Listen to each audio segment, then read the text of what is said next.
오늘 본문은 역대하 6장 26절부터 42절입니다.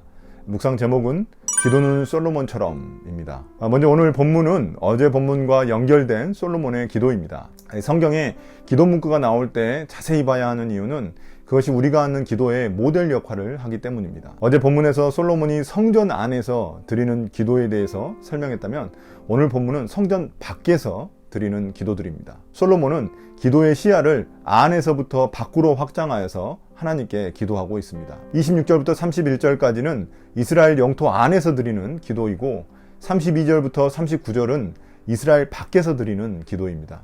솔로몬은 이스라엘 백성들이 어디에 있든지 또 기도할 때 하나님이 응답해 주시기를 강구하고 있는 것입니다. 또한 다양한 장소뿐만이 아니라 이 다양한 상황에서의 기도도 강조하고 있습니다.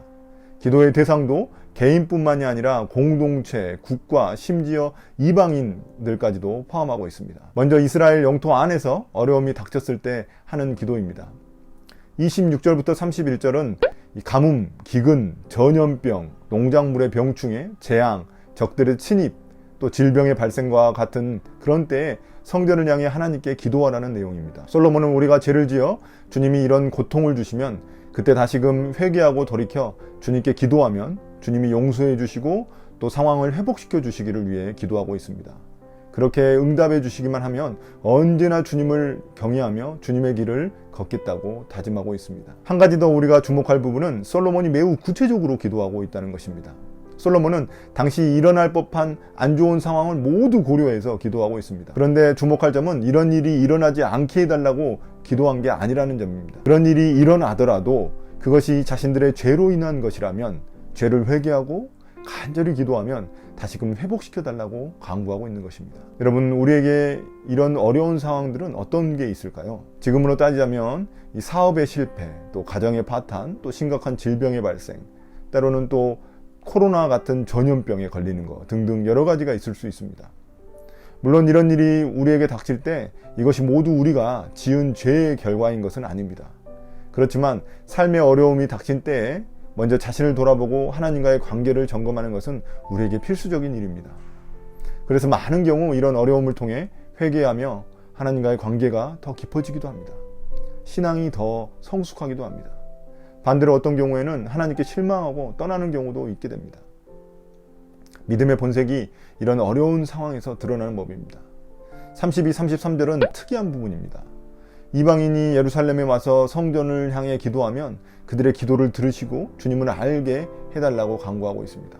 솔로몬은 이 성전이 단지 이스라엘만의 것이 아니라 모든 나라 백성들이 기도하는 만민을 위한 기도의 집임을 알았던 것입니다. 하나님이 이스라엘만의 하나님이 아니라 온 세상의 하나님이심을 나타내고 있는 것입니다. 이런 부분을 보면 성전의 역할은 분명 선교적인 부분이 있다는 것을 알게 됩니다. 하나님은 성전을 이스라엘에게 허락하시고 그들을 통해 온 세상에 하나님의 이름이 드러나기를 원하셨습니다. 이스라엘 백성들이 하나님의 성품과 능력을 드러내어 온 세상이 주님을 알게 하시고자 하셨습니다.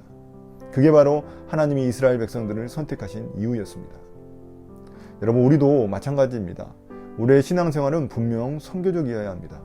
우리의 삶의 모습을 통해 안 믿는 자들이 하나님을 알게 해야만 합니다. 우리 주위에 안 믿는 자들의 그런 어려움을 보고 그들을 돕고 그들을 위해 기도해 줄 때 하나님이 일하십니다. 34절 35절은 전쟁터에서의 기도입니다. 전쟁터에서 성전을 향해 주님께 기도할 때 그들의 기도에 응답해 달라고 기도합니다. 이것은 전쟁의 승패가 오직 하나님께 있다는 그런 그들의 신뢰에서 나온 기도입니다. 우리 삶의 전쟁터의 승패도 오직 주님께 달려있음을 기억해야 합니다. 이제 36절에서 39절의 마지막 상황인데요. 이 부분이 당시 포로 귀환 공동체에게는 가장 와닿는 부분이었을 것 같습니다. 솔로몬은 죄를 짓지 않은 사람은 없다고 인정합니다. 그래서 그 죄를 지은 후 해결하는 방법이 중요했던 것입니다. 여기서 그는 인간의 죄성과 연약함에 대해서 하나님께 긍휼을 베풀어 달라고 간구합니다. 죄의 결과 이스라엘 백성이 다른 나라의 포로로 끌려가게 될 때 그들의 회개 기도에 응답해 주시기를 위해 간구합니다. 만약 나라가 멸망한다면 그 원인이 하나님의 말씀에 순종하지 않고 죄를 지은 것임을 밝히고 있는 것입니다. 나라가 멸망한 후 포로로 끌려갔다가 다시 귀환한 그들에게 있어 이 부분은 매우 뼈아픈 교훈이었을 것입니다. 그들은 바벨론 포로로 끌려갔지만 이스라엘을 향해 기도하며 회개했습니다. 그 결과 그들은 다시 고향 땅 이스라엘로 돌아올 수 있었습니다. 이를 통해 그들은 이제 하나님이 자신들의 죄를 용서하신 것을 확신할 수 있었습니다. 마지막 40절, 42절에서는 하나님의 임재와 은총을 강구하고 있습니다. 이 부분이 열왕기상 8장 51절부터 53절과는 다른 부분입니다. 열왕기상에서는 출애굽을 이야기하면서 이 시내산에서 이스라엘 백성들과 맺었던 언약을 상기시킵니다.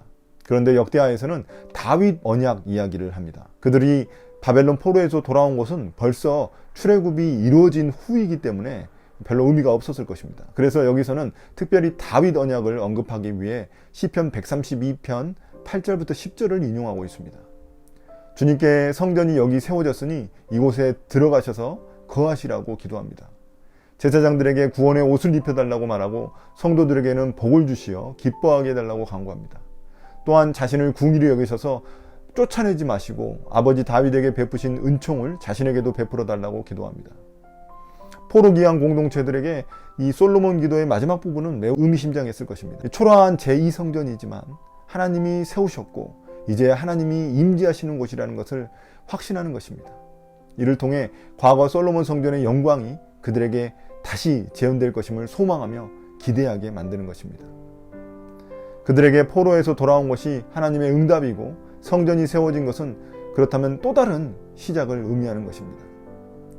이제 하나님이 다윗 언약을 기억하셔서 과거의 영광을 회복하게 해달라고 기도해야 한다는 것을 알려주는 것입니다. 오늘 본문에서 우리가 깨닫게 되는 것은 무엇인가요? 저는 솔로몬의 기도가 매우 구체적이라는 점이 참 인상 깊었습니다. 그는 대충 두리뭉실하게 기도한 게 아니었습니다. 장소와 상황, 대상을 모두 고려해서 기도했습니다. 백성들과 나라에 일어날 수 있는 여러 가지 어려운 상황들을 생각하며 기도했습니다.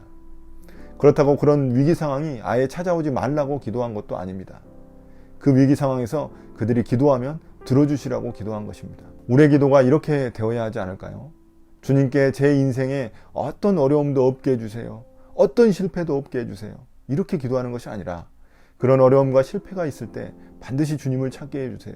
저의 죄와 또 잘못을 먼저 돌이켜볼 수 있게 해주세요. 제가 죄 지은 게 있다면 궁일히 여겨주셔서 저를 용서해 주세요. 이렇게 기도해야 하지 않을까요? 제가 오늘 본문을 보며 코로나 생각이 났습니다. 코로나로 인해 전 세계적으로 아직도 어려운 사람들이 많은데 제가 계속해서 기도하지 않았던 것이 참 회개가 됐습니다. 아마도 우리나라가 그래도 꽤 좋아졌기 때문에 제 마음이 해이해진 것 같습니다. 다시금 미국과 남미 또 인도를 생각하며 꼭 기도해야겠습니다. 오늘 솔로몬 기도를 보면 전염병은 우리가 기도해야 할 때인 것을 알려주는 것 같습니다. 전 세계적인 위기 속에 우리가 저지른 죄악이 무엇인지 깨닫고 돌이키게 해달라고 기도해야 합니다.